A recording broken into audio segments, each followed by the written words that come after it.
दैनंदिन जीवनात विचार करतोय त्या संकल्पनेबद्दल बोलतोय. मला स्वतःला असं वाटतं की या घडीला आपण शिक्षण परिषद घेऊन आणि तीही म्हणजे पोस्टरवर तरी मांग शिक्षण परिषद असं होतं का, मातंग शिक्षण परिषद इथं दिसत नाही.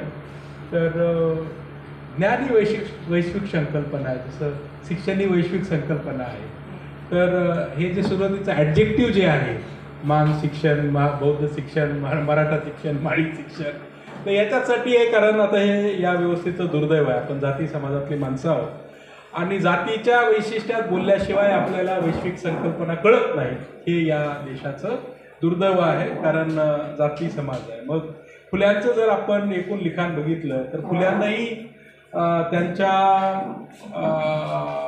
शेतकऱ्याच्या असूडमध्ये जातीच्या तपशिलात ज्ञानाची संकल्पना मांडलेली आहे. म्हणजे जातीचा तपशील आणि त्या अनुषंगानं येणारं ज्ञान, शिक्षण, संस्कार आणि मग मुक्तीचा मार्ग वगैरे असं. तर फुले एकूण त्यांच्या लिखाणामध्ये जातीचे तपशील येतात, जातीची नावं येतात. तर वैश्विक संकल्पनेच्या अगोदर जातीची नावं येतात आणि मग त्या आपल्याला त्या संदर्भात मांडाव्या लागतात.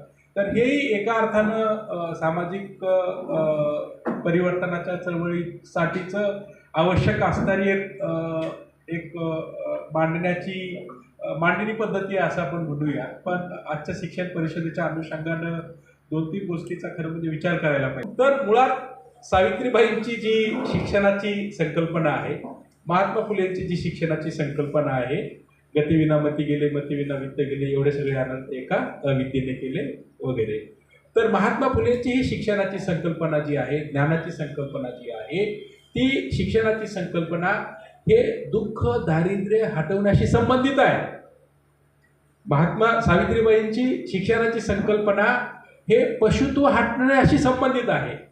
म्हणजे या व्यवस्थेमध्ये जी माणसं पशुसारखी राहतात त्या माणसांचं जर जगणं बदलायचं असेल तर ते शिक्षणानं बदलेल, ज्ञानानं बदलेल असे सावित्रीबाई फुले कविता लिहितात. महात्मा फुले हे हंटर कमिशनला सांगतात आणि एकूण त्यांच्या लिखाणात लिहितात. बाबासाहेब आंबेडकरांच्या नंतर शिक्षणाचं महत्त्व एकूण त्यांच्या लिखाणात आलेलं आहे. त्यांनी ज्या शिक्षण संस्था स्थापन केलेल्या आहेत त्याच्यात आलेलं आहे. त्यांनी ज्या साऊथ ब्युरो कमिशन असेल, राऊंड टेबल कॉन्फरन्स असेल किंवा स्टेट अँड मायनॉरिटीसारखा ग्रंथ असेल, याच्यात त्यांनी त्या प्रावधानाविषयी बोललेले आहेत, त्याच्यात लिहिलेलं आहे, त्याचे प्रावधानं केलेले आहेत. त्यांनी शिक्षण संस्था उभ्या केलेल्या आहेत, सिद्धार्थ कॉलेज असेल, मिलिंद कॉलेज असेल, पीपल्स एज्युकेशन सोसायटी. त्यावेळेसच्या जर आपण वर्तमानपत्रात, मग ते बहिष्कृत भारत असेल, मूक नायक असेल, या वर्तमानपत्रातल्या जाहिराती जरी पाहिल्या तरी त्यावेळेस इंजिनियर मुलाला मुलगी हवी आहे, डॉक्टर मुलाला मुलगी हवी आहे, डेप्युटी कलेक्टर झालेला मुलगा आहे त्याला मुलगी हवी आहे वगैरे. म्हणजे त्यावेळेस ही पदं असणारी लोक समाजात होती. आणि उत्तरेत आणि मला वाटतं महाराष्ट्रातही तो एक फार महत्त्वाचा खूप छान कथा आहे. एक आग्र्याचा चर्मकार समाजाचा माणूस कलेक्टर झाला, त्यावेळेस बाबासाहेब लॉ मिनिस्टर होते. तुम्ही ऐकलं असेल कधी, तरी रिपीट करतो.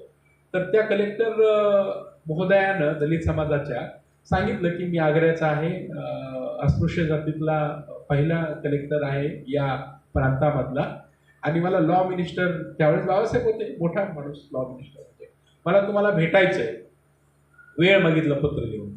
तर बाबासाहेबांनी त्यांना सांगितलं की आपण ज्यावेळेस भेटायचे त्यावेळेस भेटूच, पण माझ्या भेटीच्या अगोदर तुला जी नोकरी लागली आहे त्या नोकरीला लागलेल्या जर कलेक्टरची असेल गाडी काही, तर ती गाडी घेऊन तू तुझ्या वस्तीत एकदा फिर, ती गाडी घेऊन, आणि मग त्याच्यानंतर तो अनुभवानंतर आपण तुला वेळ देतो, भेटू वगैरे. म्हणजे ती किती मूलभूत आहे हे.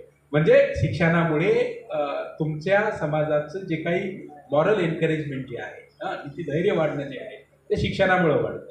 आणि मग बाबासाहेबांना जी एकूण ज्ञानाची संकल्पना, त्याच्यामुळे मिलितपण्य जे आहे, आदर्श शिष्य आणि गुरु, ही त्याच्यात आलेली आहे. क्रिटिकॅलिटी, ज्ञानामुळे समता, ज्ञानामुळे ज्ञानाची संकल्पना, क्रिटिकॅलिटी, ह्या गोष्टी डॉक्टर बाबासाहेब आंबेडकरांना अपेक्षित होत्या.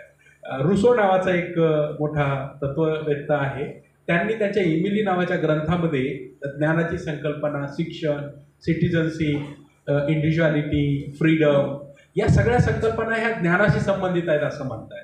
तर मुळात एकूण शिक्षणाचा जर आपण रोल बघितला तर आपल्या लक्षात असं येईल की शिक्षण हे माणसाला माणूस बनवण्याचं माध्यम आहे. ते मेडिएट करतं माणसाला माणूस बनवण्याचं. आणि हे माध्यम हे ज्या समाजात शिक्षण हे हिस्टॉरिकल विजडम म्हणूनही आपल्याला बघता येईल. सुतार आहे तो सुतारकीचं काम करतो, तेही शिक्षण आहे. आणि मग VJIT आणि टेक्निकल स्किल देणारे लोक म्हणतील की आमच्या इकडे तर फार ज्ञान होतं आणि वगैरे वगैरे. तर शिक्षण हे हिस्टॉरिकल विजडम आहे आणि शिक्षण हे सायंटिफिक नॉलेजही आहे. तर आधुनिक काळामध्ये दुर्दैवानं आता आपल्याकडे फळे बांधणारे लोकांचंही शिक्षण आहेच ना, आणि त्यांची उपजीविका चालतेच. पण त्याला आपण शिक्षण म्हणतो का? त्याचा रिवायवल नाही. त्या शिक्षणामुळे, त्या हिस्टॉरिकल विजडममुळे तुम्ही मुक्त होत नाही आहात. तुम्ही जात श्रम जे आहे ते तुम्हाला मुक्त करत नाही. तेही ज्ञानच आहे ना, ज्ञानाची संकल्पना. तर ते जात श्रम मुक्त न करता उलट ते जात श्रम तुम्हाला कलंकित करतं. तर शिक्षणाची जी संकल्पना आहे ती संकल्पना डॉक्टर बाबासाहेब आंबेडकर म्हणतात अनिलेशन ऑफ कास्टमध्ये की जर जाती तुटायच्या असतील तर जातीचं श्रम तोडा. आणि जातीचं श्रम जे आहे ते ज्ञानाशी संबंधित होतं ना, ते ज्ञानच होतं, ते हिस्टॉरिकल विजडम होता तो. तर तुम्ही जाती तोडायच्या असेल तर त्या श्रमाला तोडा अगोदर. कास्टला ॲनिलेट करायचं असेल तर लेबरला ॲनिलेट करा. जाती तोडायचे असतील, जाती मुक्त समाज करायचा असेल तर श्रमाला मुक्त करा, लिबरेट करा, बाबासाहेब आंबेडकर सांगतात. आणि ते कसं लिबरेट करा? तर त्या श्रमाला तुम्ही ॲनिलेट करा, त्याला तुम्ही मुक्त करा सोडून. म्हणजे बाबासाहेब हे हिस्टॉरिकल विजडमला सोडून द्या असं म्हणतात तिथे जात श्रमाच्या अनुषंगाने. तर मुद्दा हा आहे की बाबासाहेबांना अपेक्षित असणारी ज्ञानाची संकल्पना. तर लहुजी साळवेंची ज्ञानाची संकल्पना फार महत्त्वाची आहे. लहुजी साळवे ज्यावेळेस पुण्यात होते त्यावेळेस लहुजी साळवेंची तालीम होती. आणि ती तालीम म्हणजे त्यावेळेस, आता तर ती सिनेमाच्या रूपाने आलेला आहे 2-3 सिनेमात. त्यावेळेस शरीर कमवणे आणि शरीरासाठी शरीर कमावण्यासाठी एखादी शाळा असणे किंवा जीभ असणे, त्यावेळेस ज्ञानाची संकल्पना हीच होती. शाहू महाराजाच्या काळातही ज्ञानाच्या संकल्पनेचा जो प्रभाव आहे तो शरीर कमवण्याशी संबंधित दिसतो आपल्याला. म्हणजे शाहू महाराजांच्या राज्यामध्ये खूप साऱ्या व्यायामशाळा होत्या, इंग्रजी शाळा होत्या, वसतिगृह होते, पण व्यायामशाळाही होत्या. तर तशा लहुजी साळवेंच्या काळामध्येही व्यायामशाळा होत्या. आणि तर ते ज्ञानाची संकल्पना होती लहुजी साळवेंच्या काळामध्ये, शरीर कमवणे. आणि तर मग लहुजी साळवे ज्ञानाचे पुरस्कृते होते. ते आजच्या जीभ नव्हत्या. त्यावेळेस शरीर कमवणे हे कौशल्य होतं, हे ज्ञान होतं. आणि ते विकसित करण्यासाठी व्यायामशाळा, म्हणजे तेही त्यांचीही ज्ञानाची संकल्पना आपण त्या काळात त्या परिप्रेक्षात समजून घेणं आवश्यक आहे. तर माझा मुद्दा हा आहे की या काळामध्ये ज्ञानाची संकल्पना ही किमान या व्यवस्थेमधले जे उपेक्षित माणसं आहेत, किमान सावित्रीबाई ज्यांना मनुष्यत्व हटते असं म्हणतात, तर ज्ञानाची संकल्पना ही जी माणसं शूद्र या शब्दाचा इटिमॉलॉजिकल अर्थ काय आहे? शूद्र काय आहे? शूद्र या शब्दाचा संस्कृत जो अर्थ आहे तो दुःखापासून वंचित असणारी माणसं, ज्ञानापासून वंचित असणारी माणसं. आणि ते ज्ञानापासून वंचित आहेत म्हणून दुःखी आहेत, म्हणजे शूद्र. आणि शूद्र, फुले ज्या शूद्रांबद्दल लिहितात ते हे काही अस्पृश्य नाही, तर अब्राह्मणी सगळी माणसं शूद्र आहेत. म्हणजे अब्राह्मणी माणसं जी माणसं ज्ञानापासून वंचित आहेत आणि ती माणसं ज्ञानापासून वंचित आहेत म्हणून दुःखी आहे. म्हणून महात्मा फुलेंना शिक्षण हा दुःख निवारण्याचा मार्ग वाटतो. सावित्रीबाई फुलेंना शिक्षण हा दुःख निवारण्याचा मार्ग वाटतो. बाबासाहेब आंबेडकरांना शिक्षण हा दुःख निवारण्याचा मार्ग वाटतो. शिक्षण हा समता प्रस्थापित करण्याचा मार्ग वाटतो. कारण शिक्षणामुळे जो माणूस मागे आहे तो माणूस पुढे यायची संधी मिळते. शिक्षणामुळे जो माणूस मागे आहे तो पुढे यायची संधी मिळते. आणि आता आधुनिक काळामध्ये तर शिक्षणामुळेच म्हणजे जसं म्हणजे आधुनिक काळामध्ये शिक्षण व्यवस्था तुमची ओळख प्रस्थापित करते.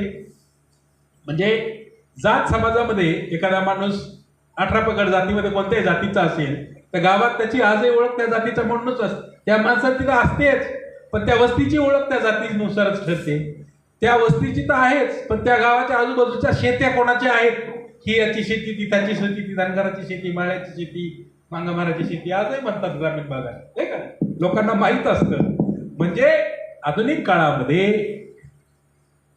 शिक्षणामुळे समजा एखादा कलेक्टर असेल आणि ते अस्पृश्य पूर्वाश्रमीच्या अस्पृश्य जातीतला असेल, दलित जातीतला असेल किंवा बहुजन समाजातला असेल, तर त्याची जात ही ओळख नाही, तिथे कलेक्टर ही ओळख आहे. म्हणजे आधुनिक काळामध्ये ओळख प्रस्थापित करण्याची साधनं शिक्षण देतं. आणि ही ओळख प्रस्थापित करण्यासाठीचं साधन शिक्षण देतं. म्हणजे स्पर्धा परीक्षेचं ज्ञान हे काही मुक्तीचं ज्ञान आहे का? म्हणजे UPSC करणारा माणूस हा काही मुक्तीचं ज्ञान देणारा माणूस आहे का? त्याच्यापेक्षा एखादा बाबासाहेबांचे नानाभाऊचे गाणे लिहिणारा माणूस मुक्तीचं ज्ञान देणारा माणूस वाटतो. कारण प्रत्येक म्हणजे सहज एखादं गाणं जरी आपण ऐकलं तर आपल्या लक्षात येईल की किती सुंदर गाणे असतात. ते अण्णाभाऊचं जग बदल घालून घावं सांगून गेले मज भीमराव, आता ते मुक्तीचं गाणं आहे, तर ते ज्ञान आहे. आता स्पर्धा परीक्षेसाठी हे ज्ञान अपेक्षित आहे का? किंवा व्होकेशनल ट्रेनिंगवाल्याला हे ज्ञान अपेक्षित आहे का? किंवा आता ह्या न्यू एज्युकेशन पॉलिसीजमध्ये सगळी ज्ञानाची संकल्पना ते बदलत आहेत. पोटासाठीचं ज्ञान म्हणजे अमेरिकेतही एक साधारणतः 20व्या शतकाच्या सुरुवातीला तिथेही एक ॲफ्रोफॅसिझम नावाचा खूप मोठी मुवमेंट आली आणि तिथेही असंच व्होकेशनल ट्रेनिंग वगैरे. तर तिथला जो पर्सन म्हणजे कृष्णवर्णीय माणसं आहेत, तर त्यांनी मोठा लढा दिला आणि म्हणाले की आम्हाला पोटासाठीचं ज्ञान पाहिजे, पण आम्हाला क्रिटिकल नॉलेज पाहिजे. तर मुद्दा हा आहे की आज आपण असं म्हणूया की MPSC UPSC किंवा व्होकेशनल ट्रेनिंग हे आवश्यक आहे, ITI वगैरे, तर पोटासाठीचं ज्ञान आवश्यक आहे. त्याच्यामुळे दुःखाचं निवारण होतं ना. म्हणजे जी माणसं जात श्रमानं वंचित आहेत आणि त्याच्यातला एखादा माणूस इंजिनियर झाला तर गावात लगेच गाडी घेऊन जातो आणि गाडी घेऊन गेला की लगेच घर बांधतो. आणि सॅलरी माणसं आणि 10 एकरवाला माणूस, ह्याच्यात फरक तुम्हाला ग्रामीण महाराष्ट्रात दिसेल, शहरातही दिसेल. म्हणजे किमान आता पुण्या मुंबईमध्ये तिकडे जमीन जुमला असणारी माणसं येतात, कारण सॅलरीड आहे, निश्चित उत्पन्न आहे. तर शिक्षण जे आहे ते दुःख निवारण करतं. कारण व्यवस्थेचं जे स्वरूप आहे ते असं आहे की किमान तुमच्या म्हणजे दुःखाची कारणं जी वेगवेगळी आहेत, तर त्याच्यात माणसं उपाशी आहेत, उपाशी असण्याची कारणं वेगळी आहेत. म्हणजे जी माणसं, आता साधी गोष्ट आहे, जी माणसं 8-8 तास काम करतात त्या माणसाला 500 रुपये मजुरी आहे, म्हणजे जनावरासारखी मजुरी करतात. कुणी संडास धुते, कुणी रस्त्यावर नाल्यावर पाणी टाकते, कुणी जे काही शरीर कष्टाचं काम जे आहे ते काम करणारे माणसं 500 रुपये मजुरी किंवा काय 800-1000 रुपये मजुरी असेल. पण त्याच वेळेस एखाद्या डेंटिस्टकडे गेलो तर दात बघायचे तो 2000 रुपये मजुरी घेतो. तर आता 2000 रुपये मजुरी घेणारा माणूस हा हिस्टॉरिकल विजडमचा माणूस आहे का सायंटिफिक नॉलेजचा माणूस आहे? म्हणजे पारंपरिक ज्ञान असणारा माणूस आहे का सायंटिफिक असणारा माणूस, ज्ञान असणारा माणूस आहे? आता हे जे सायंटिफिक ज्ञान आपण त्याला म्हणतोय ते सायंटिफिक आहे कारण त्याला वैश्विक ज्ञानाचे परिमापक लागलेली आहे. म्हणजे पुण्यातला डॉक्टर काय आणि पुण्यातून न्यू जर्सीमध्ये स्थायिक झालेला डेंटिस्ट काय आणि न्यू जर्सीमधून परत दौंडमध्ये काम करणारा डॉक्टर काय, सारखीच आहे. कारण ज्ञानाची संकल्पना तिथे ही वैश्विक परिमापकावरती तयार झालेली आहे. पण तिथं इन्फॉर्मल सेक्टरमध्ये घडतं का असं? तिथं एक मजुरी करणारा माणूस मजुरीच करतो, फार तर त्याला कौशल्य चांगलं असेल तर 1500 रुपये 2000 रुपये पगार मिळेल वगैरे. तर माझा मुद्दा हा आहे की आजच्या घडीला आपण सगळ्यांनी ज्ञानाच्या ज्या संकल्पना आहेत त्या समजून घेतल्या पाहिजे, त्याचं चिंतन केलं पाहिजे. ज्ञानाची संकल्पना ही वेगवेगळ्या अवस्थेत वेगवेगळ्या पातळीवरती पुढे येते. म्हणजे आता इथं सगळं पुणे कॉम्पिटेटिव्ह स्पर्धा परीक्षाचंच केंद्र आहे पुणे शहर, किंवा महाराष्ट्रातली सगळी विद्यापीठं ही तशी स्पर्धा परीक्षा केंद्र झालेली आहे. आता ते वाईट आहे का? तर कदाचित नोकरी मिळेपर्यंत नाही असं म्हणूया आपण, कारण आवश्यक आहे, दुःखाचं निवारण होतंय, पोट पाण्यासाठी आहे आणि लोकशाहीमध्ये प्रतिनिधित्व मिळवण्याचा आता मार्ग हाच आहे. पण तो UPSC झाल्यानंतरही तो जर ते 4 मार्कासाठी जर भूगोल वाचत असेल आणि 4 मार्कासाठी जर समाजशास्त्र वाचत असेल तर मग प्रॉब्लेम आहे. ती ज्ञानाची संकल्पना फुले, बाबासाहेब, अण्णाभाऊ, रुसो, सावित्रीबाईंना अपेक्षित नाही. तर त्यांना ज्ञानाची संकल्पना ही मानवमुक्तीची संकल्पना आहे असं वाटतं. त्याचं कारण असं आहे की ज्ञानाची संकल्पना ही वेगवेगळ्या काळात बदलत असते. म्हणजे आता मी बऱ्याचदा हे उदाहरणही देतो की एक ना बंगालमध्ये म्युझियमला खूप छान शब्द आहे सचिन. म्युझियमला जादूघर नावाचा शब्द आहे, जादूघर. आणि मी सहज विचारलं जादूघर का, म्हणजे बघा तो शब्द. तर म्युझियम आहे ते, तर आणि सायंटिफिक एव्हिडन्स असणाऱ्या जागा आहेत त्या सगळ्या. म्युझियम म्हणजे हिस्टॉरिकल गोष्ट आहे ना. तर जादूगर कारण ती त्या रॅशनॅलिटीमध्ये बसत नव्हती, जादूच आहे.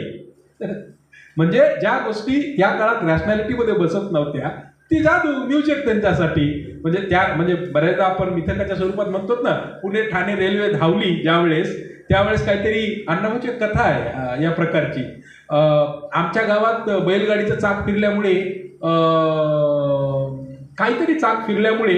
कोप आलाय, अण्णाभाऊची कथा आहे, बहुतेक मरी आईची गाडा अशी काहीतरी. आणि ती कथा याच्याशी विज्ञानाशी संबंधित आहे. आमच्या गावात चाक फिरलं म्हणून कोप आला आणि म्हणून रेडा कापा किंवा काहीतरी करा, अशी ती कथा आहे. म्हणजे विज्ञानानं ज्या गोष्टी केल्या त्या गोष्टी इथल्या हिस्टॉरिकल विजडममध्ये फिट नाही झाल्या, म्हणून मग कोप आला, जादू झाली वगैरे वगैरे. तर मुद्दा हा आहे की ज्ञान ही गोष्ट वेगवेगळ्या काळामध्ये, म्हणजे आता एकेकाळी साधी गोष्ट भाषेशी संबंधित संस्कृत 100-200 वर्षापूर्वी ज्याला लग्नाचे हे यायचे, मंगलाष्टक यायचे, तो किती पॉवरफुल माणूस होता, किती म्हणजे तो पूर्ण कल्चरल अथॉरिटी कंट्रोल करायचा. पण आता पुण्यात इथे मंगल कार्यालयात गेलो तर ऑर्केस्ट्राची मुलं मंगलाष्टकं म्हणतात. म्हणजे ज्ञानाची संकल्पना बदलली का नाही तिथे. म्हणजे जो माणूस फक्त मंगलाष्टकं यायची म्हणून किती, म्हणजे मला वाटतं शाहू महाराजाचं ते प्रकरण जे आहे ते त्याच्याशी संबंधितच आहे ना. वेगळे त्यांनी वेदोक्त वेगळे मंत्र म्हणले कारण तुम्ही शूद्र आहात वगैरे असं. तर ज्ञानाची संकल्पना आता काय देणं घेणं आहे का कोणाला. ऑर्केस्ट्रातली मुलं मंगलाष्टकं म्हणतात आणि काही त्याचं पुण्यात म्हणतात ना, मी तर बऱ्याच ठिकाणी महाराष्ट्रात बघतो. तर ज्ञानाची संकल्पना बदलली का नाही. आणि ज्ञानाची संकल्पना बदलली, त्या संकल्पनेमधली जी कल्चरल अथॉरिटी होती ती बदलली, कारण तो सगळा काळ बदलला. त्याच्यामुळे मुद्दा आहे की या व्यवस्थेमधले जे उपेक्षित माणसं आहेत त्या उपेक्षित माणसासाठी ज्ञान हे अंतिम, जे सावित्रीबाई फुले म्हणतात की पशुत्व हटते ज्ञानामुळे, ती आवश्यक असणारी संकल्पना आहे आपल्यासाठी. महात्मा फुलेंना ज्ञान एवढे अनर्थ एका अविद्येने केले, ज्ञानाची संकल्पना ती अपेक्षित आहे महात्मा फुलेंना. डॉक्टर बाबासाहेब आंबेडकरांना समता प्रस्थापित करणारं ज्ञान अपेक्षित आहे. आणि मला स्वतःला असं वाटतं की आपण या सगळ्या, म्हणजे अण्णाभाऊ असतील, मुक्ता साळवे, आता मुक्ता साळवेचं पण किती सुंदर पत्र आहे ते त्यावेळेस, आणि ते पुण्याचं एकदम खूप सुंदर चित्रण आहे वगैरे. तर ज्ञानाची संकल्पना ही माणसामध्ये बदल घडून आणते. आणि आजच्या घडीला तरी ज्ञान ही गोष्ट गुड सेन्सची गोष्ट आहे, चांगला विचार. आता इथं सगळे बसलेले माणसं ही चांगला विचार करणारी माणसं आहेत, गुड सेन्सची. पण ज्ञान हा कॉमन सेन्स बनला पाहिजे. म्हणजे रस्त्याच्या पानमळ्यातल्या झोपडपट्टीमध्ये वाटलं पाहिजे की ज्ञान म्हणजे काय, त्याला कळलं पाहिजे. म्हणजे ज्ञानाची संकल्पना हा कॉमन सेन्स बनला पाहिजे. फुले लिहितात ते एकंदरीत सारासार विचार करतात. फुलांची मेथड आहे ती कॉमन सेन्स डेव्हलप करण्याची. तर ज्ञानाची संकल्पना ही फक्त गुड सेन्स नाही राहायला पाहिजे. आपण सहज म्हणतो ना, अरे तो शिकल्या सवरलेला माणूस आहे, त्याला काय एवढं कळणार नाही, सहज म्हणतो. किंवा त्याला आपल्या असं, म्हणजे शिकल्या सवरलेल्या माणसाचं एक सगळं क्षेत्र ठरलेलं आहे आणि सारासार विचार किंवा हिस्टॉरिकल विजडम असणाऱ्या माणसाला काही वेगळ्या गोष्टी कळतात. तर मला स्वतःला असं वाटतं की हे जे काही ज्ञानाशी संबंधित कॉमन सेन्स आणि गुड सेन्सची जी फारकत आहे तर ती हळूहळू कमी झाली पाहिजे. आणि मी म्हणालो तसं, मला बऱ्याचदा गाणे म्हणणारे जे माणसं आहेत, समजा आंबेडकरी जलसेमधले किंवा परिवर्तनवादी जलसेमधले जे लोक गाणं म्हणतात ना, ती जे लोक म्हणतात तोच अँटिकास्ट थिंकर सांगतो, काही वेगळं सांगत नाही, फक्त त्याचं थोडीशी भाषा वेगळी आहे, त्याची थोडंसं वेगळं काहीतरी आहे. तर तो जैविकपणा जो आहे, तो जैविकपणा ज्या ज्ञानात आहे, ऑर्गॅनिक स्पॉन्टेनिटी ज्या ज्ञानात आहे, ते ज्ञान अपेक्षित आहे. तर इन्स्टिट्यूशनल नॉलेज तर आवश्यक आहे, इन्स्टिट्यूशनल थिंकर आवश्यक आहेत, ग्रामसी इन्स्टिट्यूशनल थिंकर आवश्यक आहे. तुम्ही MBBS झालात तर डॉक्टर बनाल, तरच ती व्यवस्था तुम्हाला डॉक्टर म्हणून रेकग्नाइज करेल. तुम्ही IAS झालात तरच तुम्ही कलेक्टर बनाल. MPSCचा अभ्यास करणारा मला इथे मी शिकत होतो त्यावेळेस एक जोक झालं होतं खरंच. त्या मुलाला पोलिसांना पकडलं आणि मग पोलिसांना विचारलं तर तो म्हणला, जाऊ द्या ना साहेब, मी MPSCचा अभ्यास करतोय. तर तो पोलीस होता, आणि तो MPSCचा अभ्यास करतोस आणि SP कुठं झालास म्हणली, तू होस्टेलच्या वेळेस मी तुला सल्यूट मारतो. म्हणजे व्यवस्था तुम्हाला कधी ओळखते तर ते तुम्ही ती ओळख मिळवल्यानंतर ओळखते. तर आधुनिक काळात व्यवस्थेची ओळख मिळवण्याची साधनं ही शिक्षणातून उपलब्ध आहे, आणि त्या शिक्षणातून उपलब्ध झालेल्या मार्गामधून ज्ञान प्राप्त होतं, त्याच्यातून न्याय प्राप्त होतो, त्याच्यातून समता प्रस्थापित होते, त्याच्यातून परिवर्तन प्रस्थापित होतं. आणि ही जी काही ज्ञानाची बहुआयामी संकल्पना आहे, ती बहुआयामी संकल्पना घेऊन आपण शिकलं पाहिजे. आणि ती जैविक संकल्पना ही आपण ज्या महापुरुषांच्या परंपरेला मानतो त्या महापुरुषांच्या परंपरेला अपेक्षित आहे. तर सुदर्शन आणि सचिन आणि आपण सगळ्यांनी हा जो कार्यक्रम केलेला आहे, तर हा तर आज तुम्ही कार्यक्रम केला आहे, पण आपण दररोज बसता उठता ज्ञानाबद्दलच बोलतोय. तर आपण एका अर्थानं लिव्हिंग पेडागॉजिक डिस्कोर्स आहोत. ते काही शाळेत किंवा कॉलेजात गेल्यानंतरच आपण बोलतोय असं नाही. तर आपण सगळेच इथं बसलेले, आपण सगळेच कार्यकर्ते, सरकारी, हे ज्ञानाच्या व्यापक संकल्पनेला पुढे घेऊन जाणारी माणसं आहोत. परंतु त्याची जी माध्यमं आहेत, त्याची जी डिग्री मिळाली तर तुम्हाला ती ओळख मिळते. कारण आता प्रस्थापित ओळखी गेलेल्या आहेत ना. आता जुना सुतार असेल, पण तोच सुतार जर इंजिनियर झाला तर तो आर्किटेक्ट बनतो. आता सुतार नाही म्हणत त्याला कुणी. तर ही जर शिफ्ट आहे ज्ञानामुळे आलेली, तर ह्या शिफ्टचा भाग आपल्याला बनलं पाहिजे. आणि त्याच्यासाठी आपण संस्थात्मक ज्ञान घेतलं पाहिजे, आधुनिक ज्ञान घेतलं पाहिजे. आणि हे ज्ञान फक्त जगण्यासाठीचं नाही, तर ते जीवनासाठीचं ज्ञान आहे, आणि तेच इथल्या परंपरेला अपेक्षित आहे. त्या परंपरेच्या ज्ञानाशी संकल्पना आपण विकसित केल्या पाहिजे, टिकून ठेवल्या पाहिजे. एवढंच सांगतो आणि थांबतो. धन्यवाद.